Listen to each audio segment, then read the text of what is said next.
त्यावेळेस जे निकष होते त्या निकषांपेक्षा वेगळं ज्यांनी अर्ज केला त्यांच्यावरच ही कारवाई होते आहे। कोणाचेही पैसे आम्ही परत घेतले नाही, परत मागणार नाही। पण आम्हीही जनतेच्या पैशाचे कस्टोडियन आहोत। आम्हालाही महालेखाकाराला म्हणजे सीएजीला उत्तर द्यावं लागतं।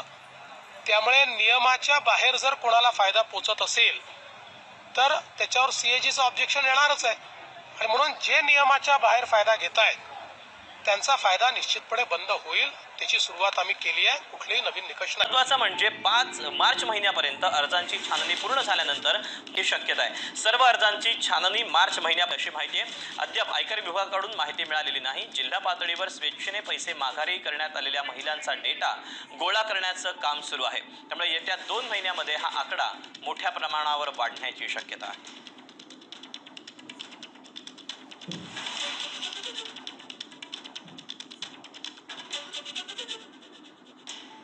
लाडक्या बहिणीचं उत्पन्न 2,50,000 वार्षिकच्या पेक्षा जास्त असेल, ज्या लाडक्या बहिणींच्या संदर्भामध्ये ती संजय गांधी निराधारचे 1,500 रुपये घेत असेल आणि इकडेही 1,500 रुपये घेत असेल तर तिला संजय गांधी निराधारचे 1,500 रुपये आम्ही चालू ठेवायचा निर्णय घेणार आहोत आणि इकडचे 1,500 रुपये त्या ठिकाणी बंद करणार आहोत। लाभ देताना कुठल्या तरी एका योजनेचा लाभ लाभार्थ्यांनी घ्यावा अशी शासनाची भूमिका पहिल्यापासूनच राहिली।